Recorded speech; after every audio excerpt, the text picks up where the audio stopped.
eh, ada istilahnya ZTO ya. Jadi ZTA ya, ZTA, sorry, maaf.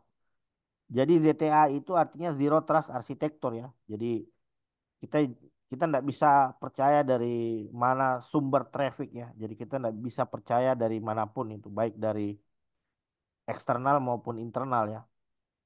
Uh, Jadi karena kadang terjadi insiden juga itu sumbernya itu adalah dari dalam.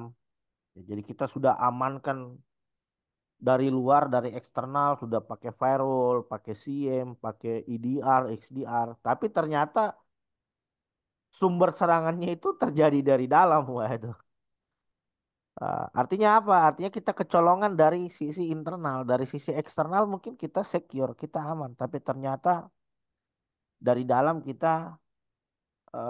lemah gitu, sehingga terjadilah suatu insiden. Jadi konsep daripada Zero Trust Architecture ini adalah konsep di mana kita membangun suatu sistem itu yang saling independen gitu dan saling bekerja sama ya. Jadi misalkan ada sistem-sistem, ada beberapa layanan yang terpisah, kemudian untuk berkomunikasi mereka butuh yang namanya autentikasi. Ah, jadi ya, harus diperkuat itu dari sisi autentikasinya, harus diperkuat dari sisi apa namanya deteksinya. Ah, Kenapa? Karena kita tidak tahu potensi sumber serangan ini bisa dari mana, apakah dari eksternal atau dari internal. Nah, contohnya kejadian internal juga itu kan kalau sempat baca berita, jadi ada seorang programmer gitu ya, seorang software developer di suatu perusahaan itu dia di ini apa namanya diberhentikan oleh perusahaannya gitu. Dia tidak terima, si programmernya itu tidak terima. Kebetulan ternyata dia punya akses ke database, datanya dihapus. Jadi database, ini yang kita sebut dengan insider threat gitu, ancaman dari internal. Jadi sebagai seorang engineer ya tentu kita harus punya strategi gitu. Bagaimana melindungi data kita dari eksternal, bagaimana melindungi data kita dari internal. Nah, karena semua bisa menjadi aktor ya, semua bisa jadi aktor,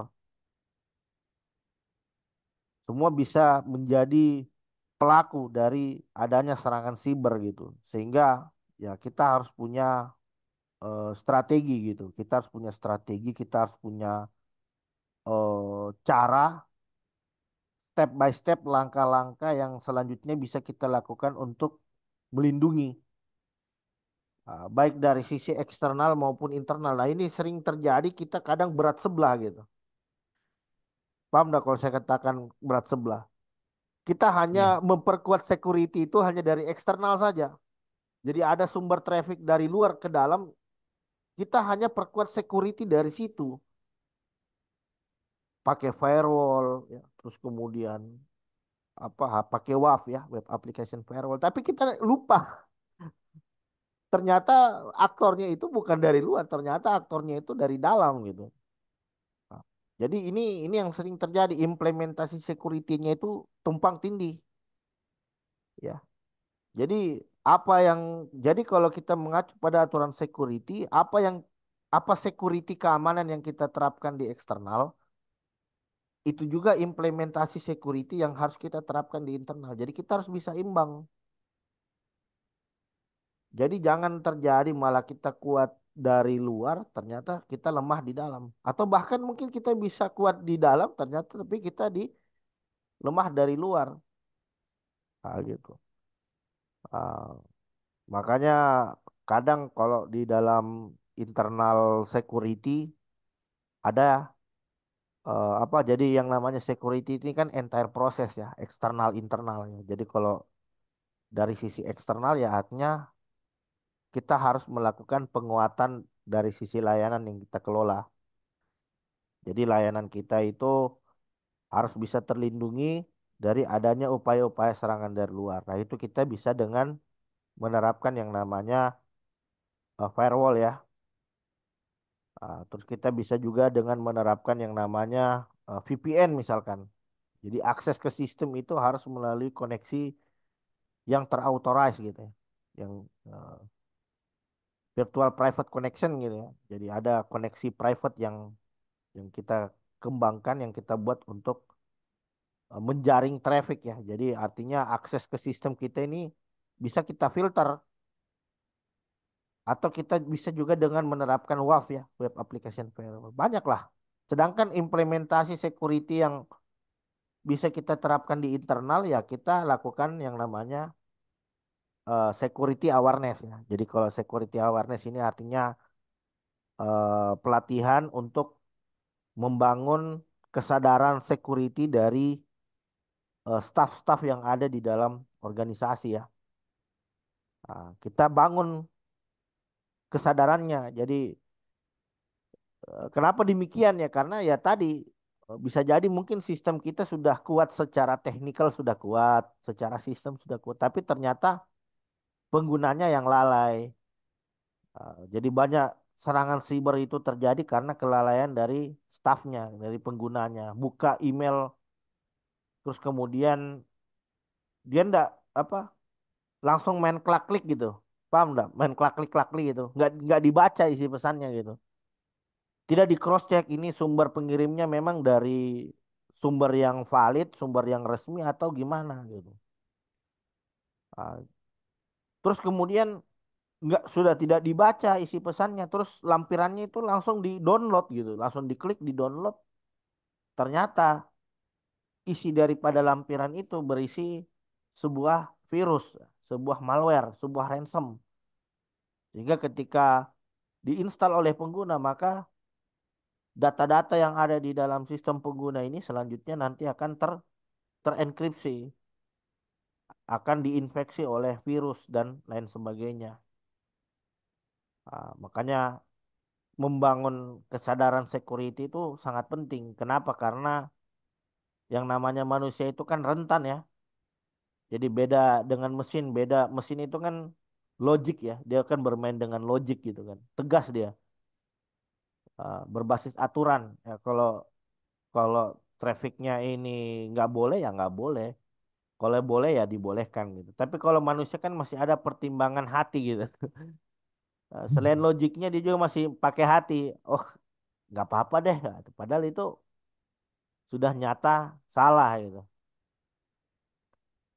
Sehingga inilah yang selanjutnya menjadi apa namanya tugas seorang security engineer ya. Jadi seorang security engineer itu dia tidak hanya berurusan dengan perangkat keras.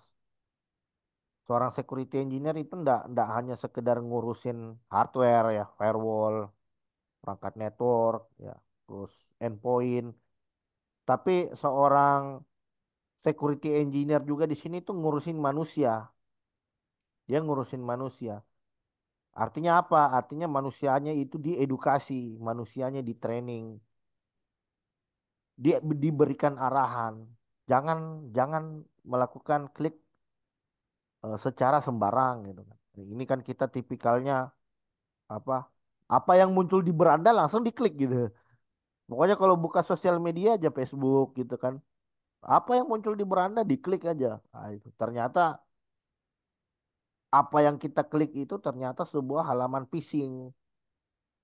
Sehingga kredensial kita selanjutnya bisa diambil oleh peretas gitu ya. Atau mungkin kita diarahkan ke dalam halaman palsu.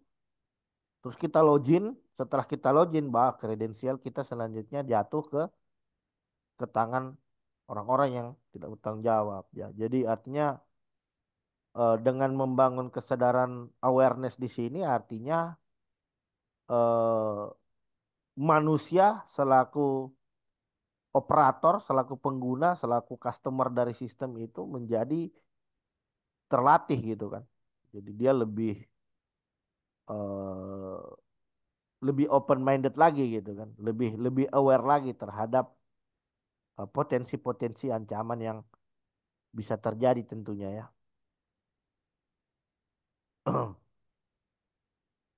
Eh, jadi itu tadi ya frameworknya ya. Jadi frameworknya ini harus bisa melindungi ancaman dari eksternal dan internal gitu kan. Nah, kemudian eh, jadi di dalam penerapan daripada security ya tentu eh, kita perlu mempertimbangkan juga terkait dengan kebutuhan ya. Nah, kebutuhan-kebutuhan perangkat keras, kebutuhan perangkat lunak. Ya. Kita harus bisa mengidentifikasi aset-aset yang kita miliki gitu ya. Bagaimana mau menerapkan security gitu, sedangkan aset-aset yang kita kelola di dalam organisasi ini, di dalam perusahaan kita nggak tahu gitu kan. Nah, jadi untuk menerapkan security ya kita mulai berangkat dari mengidentifikasi aset-aset kita dulu. Aset-aset kita itu ada apa saja di dalam organisasi. Oh, kita punya server, kita punya network, kita punya data, kita punya eh, apa misalkan ya, dokumen. Nah, jadi setelah kita identifikasi aset-aset yang kita miliki, baru kita mulai berpikir untuk bagaimana menerapkan security ke aset-aset yang ada itu. Nah, ini apa? Ini 1 menit lagi akan mati ya. Nanti saya kirimin link lagi ya. Iya. Saya lupa upgrade zoomnya gitu. Heeh. Jadi artinya security itu dimulai dari mengidentifikasi aset dulu ya. Jadi ada aset apa saja. Eh, karena kalau tidak seperti itu, takutnya implementasi security kita ini ada yang miss gitu kan. Ada aset-aset tertentu yang ternyata tidak terlindungi. Makanya kita harus melakukan eh, identifikasi terlebih dahulu ya. Kita lakukan identifikasi secara